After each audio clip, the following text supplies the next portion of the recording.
asalaamaaleykum waa Sénégal asalaamaaleykum mbokku diaspora bi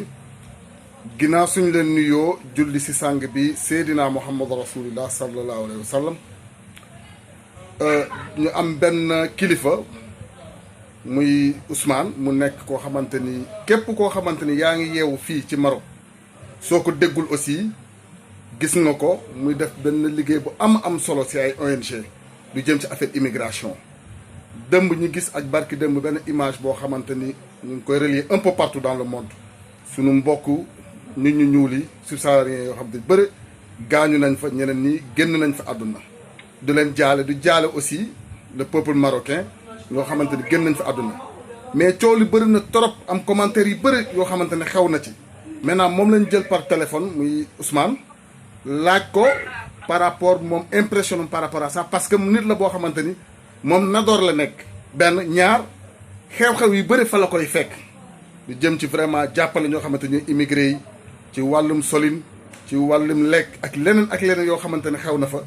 kon ñu nuyoon ak moom ba pare mu wax ak képp koo xamante vraiment ñu ngi seetaan suñu chaîne YouTube Ousmane ñu ngi lay nuyu di la ziar. di lay nuyu Maodo Malick di lay nuyu di lay ziare di nuyu suñu mbokku sénégalais yëpp mbokku africain diaspora bi Sénégal di nuyu ñëpp ku nekk sa tur ak sa sant gannaaw bu ñu nuyu suñu mbokk yi yëpp di sant yàlla sant suñu borom sant suñu waajur yi sant suñu sëriñ yi sant suñu mbokk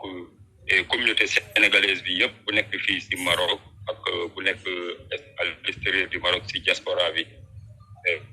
di masaw mooy première chose à faire mooy di ñaanal ñu dem ñi muy côté étranger subsaharin yi ak côté marocain yi yàlla xaral leen aljanna ñu si gaam ay gaañu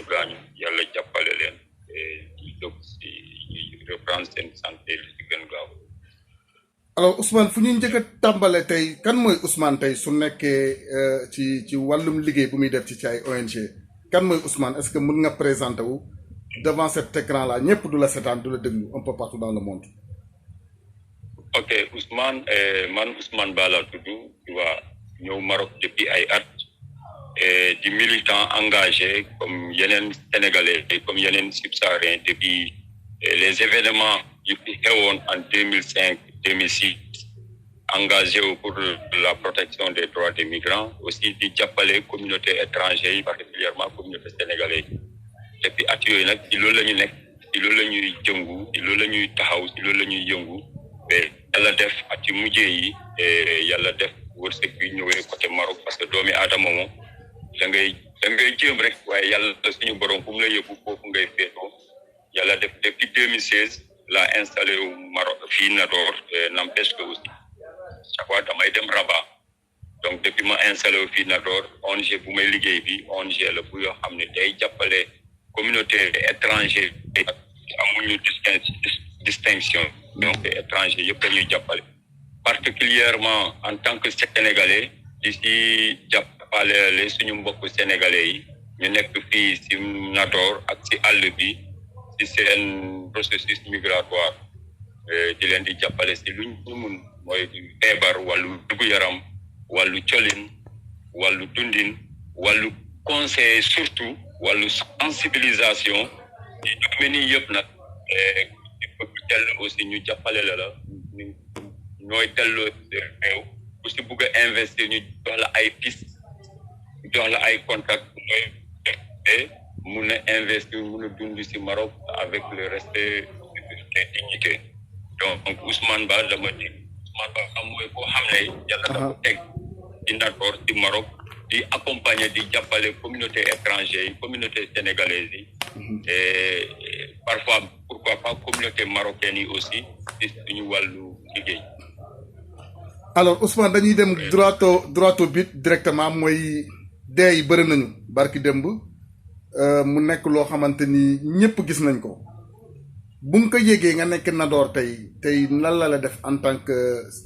benn un Africain d'abord mais en tant que un Sénégalais lan la def ak lan nga mën a ñu indil spectateur ci lu leer. ok lenn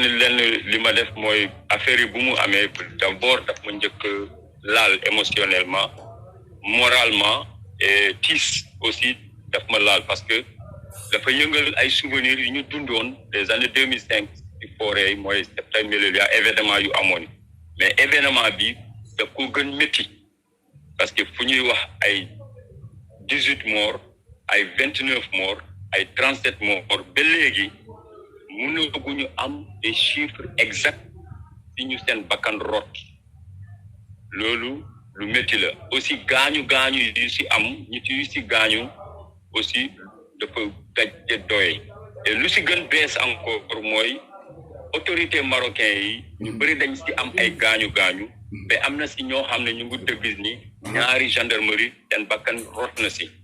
loolu tamit lu bees la ci mbir mi c'est vrai que attaques yi yëpp day am ay violence day am ay mais bii dafa dëj dayoo donc loolu moo ma njëkk a impressionné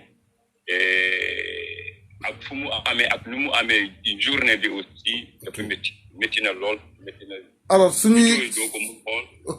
récapituler affaire bi mooy que ni d'abord y avait beaucoup de morts yoo xamante ne ay étrangers la ñoo xamante ni estimation bi ñuy wax 35 jëm ci kaw mais aussi lu jëm ci affaire état marocain bi aussi am na ñoo xamante ni génn nañ àdduna. oui pour récapituler loolu am la tey ba tey ñi mënaguñu am chiffre exact étranger yu seen bakkan rot mais aussi côté autorité quand même am na ñu ñuy wax léegi ay 2 am na ñuy ne depuis dëmb 4 mais quand même lu wër ba wër quand même ñaari moom depuis barki dëmb ñu ko wax waa ñaari gendarme yu si ñàkk seen bakkan gaañu yi tamit lu am la mais il faut comprendre que gaañu yi bu mu tàmbalee depuis mardi jëm mercredi depuis samedi passé la parce que affaire yi du dëmb rek la commencé du aljuma bi la commencé. ok affaire yi d'abord week-end passé mooy vendredi passé bi ñëw samedi amoon ñu jógee ci àll bi parce que Nador aussi géographie bi moo xaw a doy waaru dafa am ay pàcc am na pàcc yoo xam ne ñooñu ñuy jéem a uti ni ñuy demee ci côté ndox mi la mais am na pàcc boo xam ne mooy mbir mi fu mu amee ñoo xam ne ci montagne yi Gorgo la ñu nekk moo gën jege barrières yi grillage yi côté Maroc ñaari grillage yu tegle la 12 mètres ak ay barbelé balaa nga jot grillage yi am na ay pax après am na yoon bu nekk seen diggante mu amaat yeneen ñaari grillage côté Espagne mooy Melilla donc depuis samedi la amoon ñu tenté woon dugg mu am ñu ci dugg nag yu bëre mu am ci aussi ñu ci gaañu ñu jàpp leen samedi dimanche lundi mardi guddi gi dem mercredi mu amaat ñu bëggoon attaquer dugg dana pas marché ñu bëri dugg ñu presque amul ko dugg waaye mu bëri ñu gaañu autorité marocain tamit mooy force auxiliaire yi ñu bëri gaañu ci tamit ñu andi leen hôpital Hassani. ok alors ñu seetaan donc vas-y donc way non ma bëggoon compléter rek après mercredi jeudi bi. waaw ñëw vendredi bi encore ci la amaat mooy attaque bu métti bi mooy bu ñu gis ñun yëpp mooy vidéo bu feeñ bi. parce que foofu la amee mort d'homme foofu la amee ñu seen bakkan rot. moo tax mu ne boobu mu dafa am tension. ok alors dañuy bëgg a wax spectateurs yi ñuy seetaan ne wax ni que ni Ousmane Ba bi wax ni actuellement il est à Nador muy liggéey ci benn ONG alors Ousmane. lii xew nii mu nekk loo xamante ni ñu gis sous-saharien du attaqué loo xamante ni mooy barrière mais ñu surnommé ko aussi attaque forcée mais loolu nga yaakaar ne loolu tamit au juste nan la nit mu ne jàngee loolu ñu gis jékki-jékki ñu gis ay nit fuul dem jékki-jékki rek attaqué nii loo xamante ni ay homme de loi la si dëkk jàmbur yow tamit aussi loolu na ko jàngatee en tant que vraiment nga yàgg ci domaine boobu tey. bon. xam nga migration dafa di loo xam ne day évoluer day changer dynamique la. du taxaw nii dafa dynamique. et puis aussi profil yi day changer. amoon na ay at yooyu ay sénégalais ñoo sa gënoon bëri ay guinéens ak ay maliens mais profil migration day changer day dynamique la fu mu ne nii àll bi tey boo xoolee ñu si gën bëre même problème yu am yi nationalité bu si ëpp doole. mooy ay soudanais la ñu ay tchadiens waxuma amul ay sénégalais du ñàkk mu am ay sénégalais mais bëriwuñu noonu maliens yi wàññeeku nañu burkinabé sa dëgg naa sa attaque bi amul ay burkinabé même malien sa bëriwuñu donc ce qui veut dire que profil bi dafa changé et aussi profil bu changé bi dafa profil boo xam ne ñu si gën bëree par exemple soudanais xam nañu Soudan lu fa nekk ay at fanweeri at si gën depuis fanweeri at léegi xam nañu lu fa nekk jaar Libye ak lu fa am ñeneen ñi jógee Libye ñëw traversé Algérie jógee Libye directement Soudan ñëw Niger traversé yéeg donc lu ñuy traversé traumatisme boobu ak métit boobu ak condition difficile ñu dund day nekk seen biir xol ñëw fii Maroc communauté yi ngeen xam ne la communauté amuñu relation ak yeneen communauté étrangère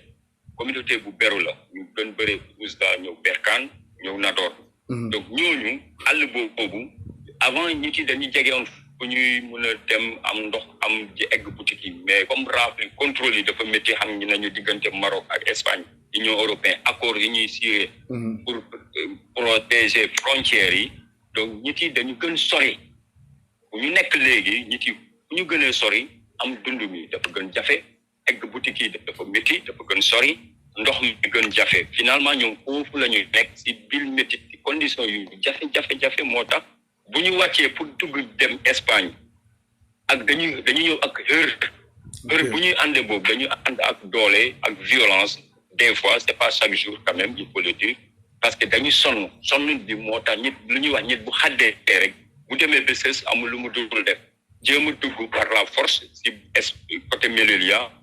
parce que peut-être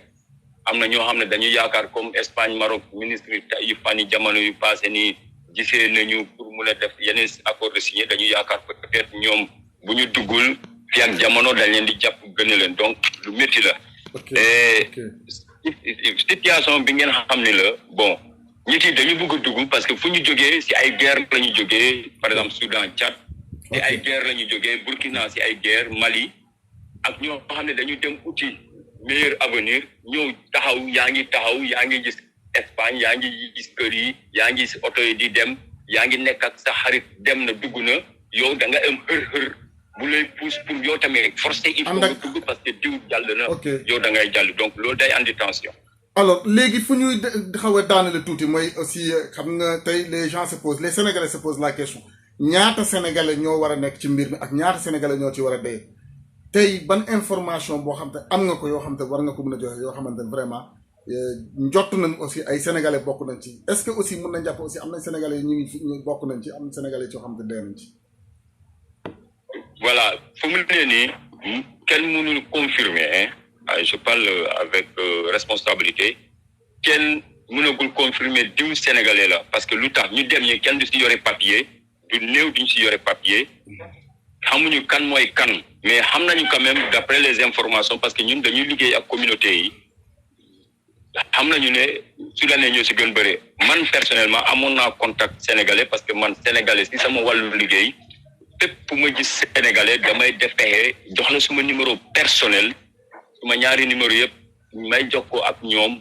ma leen di jox ay conseils au cas où bu ñu soxlee dara nañ ma oo dara bu xewee nañ ma oo dara bu dalee suñu mbokku sénégalais si àll bi nañ ma oo donc amoon naa ay numéro si jamono si àll bi ñooñu ñu ma amoon seen contact ñu si bëri jóge woon nañu foofu bu ma ñëwaatee jéemoon naa dugg contact ak ñetti ñi keneen ci jóge na foofu ñaar ñi kenn ci nee na moom day ñibbi Maroc day ñibbi Rabat keneen ci aw man contact donc bét fu mu toll nii maa ngi xaar diggante altine dem talaata semaine buy ñëw. ñu mun a xam est-ce que am na sénégalais ou bien amul sénégal parce que hôpital bi dañ ko barricadé dañ ko bloqué kenn mënu fa am accès parce que nit yi lu fa nekk dafa daw yaram. donc fu mu ne nii dañuy xaar ba début semaine pour ñu xam est-ce que am na sénégalais du ñàkk nag. du ñàkk mu am sénégalais mais mënuñu ko confirmer ni infirmer ni am na sénégalais waaye lu si munti nekk bu amee ay sénégalais. nañu jéem a entrer en contact ak seen mbokk yi ak consulat comme ni ñu ko yàgg a def fépp sénégalais am fii problème bu ñu ko yëgee dañ si taxaw luñ si mën a def ak consulat bu dee niw la ñu def pexe ñu rob ko fii ou bien famille bi delloo ko ou bien au moins la famille est au courant bu si kenn feebaree kooku moom duñ koy wax en consulat dañuy def lu ñu si mën rek borom bu wéree mu dem yoonam. maa ngi lancé nag un appel parce que situation bi am na. vas-y waaw. maa ngi ñaan. maa ngi ñaan bépp sénégalais parce que lu si gën bëre. depuis daaw ñëw ren. sénégalais yi nekk si àll bi lu si gën bëre. góorgóorlu laay wax ma yeneen côté. Gorgo ñuy attaqué barrière lu si gën bëre Agadir ak Marrakech la ñuy jógee. ok maa ngi ñaan duñu communauté sénégalais yi ñu nekk Agadir ak Marrakech nañu commencé depuis laaj léegi ku nekk na laaj sa morom diw loo leen di déggee diw ku diw dem nañu laaj seen biir bu dee am na si foofu sénégalais bu musoon tàggoo ne day ñëw Nador day dem Gorgo nañu jéem a def link bi nañu jéem a def enquête depuis la source pour mun a remonter information lu si munti am ñu xew comme ça ñu mën a am le plus rapidement possible il faut que ñu nekk réactif en tant que communauté sénégalaise moo tax man fi ma nekk damay ne sénégalais mun nga ñàkk tàggoo say waajur Sénégal mais boo ñëwee Maroc booy dugg si yu mel ni mooy kuy dem si ndox mi wala kuy dem si ay si barrière bi lu mu néew na am ñaari sénégalais yu nga bokkal néeg nga wax leen ni diw maa ngi dem bërëb sangam bu ma demee bu ma eggee dinaa leen oo dara bu amee au moins fi nga nekkal néeg kooku dinañu contact dina au consulat pour dire diw bokkoon na demoon ak bërëb sangam am na problème ñu loolu moo ñu mun jàppale communauté sénégal muy nekk Nador fii muy nekk Tanger mu nekk Dakhla mu nekk Layène kooku je lance un appel à tous les sénégalais ñun suñu biir fi léegi dañu commencé laajante diw ana diw noo leen di déggee diw demoon na Nador est-ce que jéemal xool ndax diw mu demee mu loolu dinañu jàppale ñun en tant que sénégalais parce que nit loo munti def pour sa réew pour sénégalais loolu si munti def lu amal njëriñ réew mi la parce que ñun yëpp tey ay ambassadeurs sénégalais lañu. merci alors Ousmane fu ñuy daanale parce que le temps vraiment jeex na lu ci des bëriwul fa may daanale mooy tey rapidement nga tënk lan nga mën a joxe appel solennel à nos compatriotes sénégalais yi fi nekk waa loolu vraiment bëggoon nañ aussi ci nga wax ko ci wolof wax ko aussi en version française parce que vraiment lu xew tey lu ma bëgg a wax communauté sénégalaise yi mooy communauté sénégalais étrangère yi mbir mi xew na am na nañu teey nañu def ndànk bu ñu gaaw a joxe yeneen information tant que amuñu lu leer loolu le un le deux mooy surtout du ñàkk li bu passé du ñàkk mu am ay xam nañu réew mi nu mu demee nañu marocain nañu jéem a raxas nañu jéem a contrôler parce que am na si ay marocain yu si gaañu yu si dee donc affaire bi adduna bi yëpp yëg na ko képp ku amul carte séjour ak ku am carte séjour moytu leen même xuloo ak nit moytu leen parce que même policier autorité muy wax ak yow yaa ngi jaay say bagage bu muy wax ak yow am na nooy comporté mun a nangu sa carte séjour ñu yàqu parce que xam naa lu ma leer du ñàkk nañu commencé refouler ko nañ ko def lu leer la te ku ñu si jàpp nañ la delloo sa réew il faut être très prudent il faut avoir la patience il faut savoir pardonner et il faut être trop solidaire et voilà lu ci des yàlla moo koy motal voilà yoon bu métti la yoon bi bu métti la nañu moytu yeneen information yi voilà mooy loolu nit ki du ñu ne kenn bu mu dem du ñu ne kenn toogal waaye booy dem xamal nooy demee ak booy demee ak booy dem aussi sa dëkkandoor sa mbokk sa xarit na xam koo toll parce que on ne sait jamais. alors si gàttal su ma déggee ca wax ji mooy que ni ñëpp képp koo xamante ne vraiment bëgg nga jege si aussi ndox bi na ngeen moytu bu baax parce que vraiment les choses sont devenues extrêmement très sérieux jamono ñu toll nii kon nañu xaw a am patience lu lépp loo xamante ne parce que lépp li fii xew ni jamono ji mënuñu wax kenn bul dem immigré ji bul dem ci ndox bi wala bul dem ci barrière nangam ak nangam mais na gars yi patienté et puis nañu moytu foofu nga bëgg a waxee ak sénégalais ak ñu lay déglu. non fi ma bëgg a xam nga nit ki boo ne nit ki bul dem. waaw daf lay ne mais yow bu ma demul loo may jox. mais boo ne mais aussi ñu ne nit yi nañu dem parce que c'est dangereux. yi lu ñuy wax sénégalais yi. waaw yoon yi dafa dangereux léegi. barrière bi 12 mètres la. renfort bi sécurité bi dafa gën a renforcer. ndox mi dafa garaaw. et puis aussi de deux ñu nekk ci ville ci marché bi nii jaay di daan seen doole moytu leen parce que contrôle dina am te contrôle bu amee lu ñuy wax le malheur des uns tu vois risque de frapper les autres boo leen xoolee lu ci gën bëri ay soudanais la mais après fu mu ne nii tey nit ku ñuul même France suma benn cousin léegi laa jógee ak moom dafa egg fu muy liggéey ci société bi ñu ne ko regarde vous les Sénégalais donc fu mu ne nii ñun yëpp ñoo bokk mbuus muy soudanais muy guinéen muy Sénégal ñoom tey suñu mbokk yi suñu dëkkandoor yi yëpp ñu ñuy xoolee même bët comme ñëpp la ñuy xoolee donc nañu moytu yeneen yi nañu savoir faire la part des choses ñu xam ni contrôle dina am képp ku ñëw sa côté di wax yeneen wax yi di lay provoquer sax nañu moytu même provocation yi parce que kenn xamul lu muy jur parce que si côté marocain bëri na ñu si gaañu bëri na am na si ñoo xam ne seen bakkan rot na si am na ñu nekk coma si autorité marocain yi am na ñu nekk si réanimation donc affaire bi métti na boori yëpp la méttee nag ñu attaqué. métti na si ñoom autorités yi métti na si ñoom. am na suñu mbokk yu bëri génn nañ àdduna foofu tamit aussi il faut le souligner quand même. oui suñu mbokk subterrain yu bëri gën nañu àdduna ñu si bëri gën nañu àdduna. ñu bëri gaañu nañu gaañu yu métti. am na ñoo xam ne ragal naa si àll bi sax dañuy rëcc dem si àll bi dem faat foofu parce que kenn du leen mun faj tellement seen gaañu non c'est ça fait très mal. lañu moytu ñu ñaan yàlla musal ñu suy demee ni ça me rappelle des mauvais souvenirs de 2005 et voilà Ousmane ñu ngi lay gërëm du la sant du wax ni vraiment ñu la jot a xam gis nañ liggéey boo xamante ni yaa ngi koy def na door depuis démb vraiment ñu nga bëggoon def benn interview avec toi mais jot moo ko mayoon parce que y avait un peu partout les gens qui t'appelaient au téléphone kon vraiment Ousmane yow du la gërëm du la sant vraiment du la jox dig daje lépp loo xamante am na ci lu leer yoo xamante ni vraiment mun nga ko jox pour sénégalais yi mun ci njëriñu je pense que tu es la bienvenue dans notre chaîne ñu ngi lay xaar pour nga mun ko leeral ak sénégalais yi. incha allah di nuyu mbokku Sénégal waa Rabat Casa fu nekk di nuyu sénégalais yëpp. fu nekk sa tur ak sa sant. nañu gën jàppoo nañu gën jokkoo nañu gën bëri yërmande suñu biir. nañu gën nekk solidaire suñu biir. yeneen yi nañ ko fàtte fële nañu xam ne ci dëkk jàmbur la ñu nekk. ñun neen la et puis jàmm ñu ne ñooy jërëjëf. jërëjëf ñu ngi lay jox am na ku may au téléphone may jël ko. merci alors Ousmane lañ doon waxal léegi mu nekk vraiment Ousmane Ba mu nekk un gars très dynamique boo xamante ni lim fi wax rek moo am coow li bëri na trop maintenant ku nekk nag wax bi na nga ko apprécier comme tu veux mais comme dëkk jàmbur lañ nekk aussi moytu bu mënul weesu aussi ñu nekk ci loo xamante ni vraiment mooy yoon voilà je pense que ni Sénégal dafa am loo xamante ni moo ñu tënk ak Maroc yàlla nañu yàlla defal jàmm fii yàlla defal ñu fi sutura bu baax a baax alors bëggoon nañ jël koo xamante ni mooy le directeur de Horizon Sans Frontières mais actuellement ni woo naa ko sànq dafa am ay télévision français yoo xamante ni ñoom la nekk defal interview je pense que dinañ ko jël prochainement muy Babacar Seye moom la ñuy jël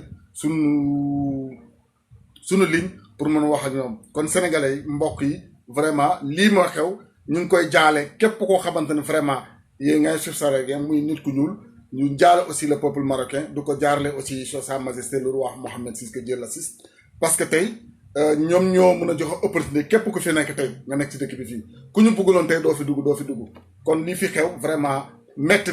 na parce que ay bakkan ñoo fa rot muy ku côté marocain muy côté ñoo xamante ne ñoo suuf sararien mu nekk lu metti lool àdduna yëpp du ko jooy kon ñu joxee dig daje gars yi gars yi nañu partagé vidéo yi nit ñi bàyyi xel bu baax a baax loo xamante ni mooy Ousmane mii moom wax mu nekk lu am solo la Sénégal yàlla def jàmm defal ñu sutura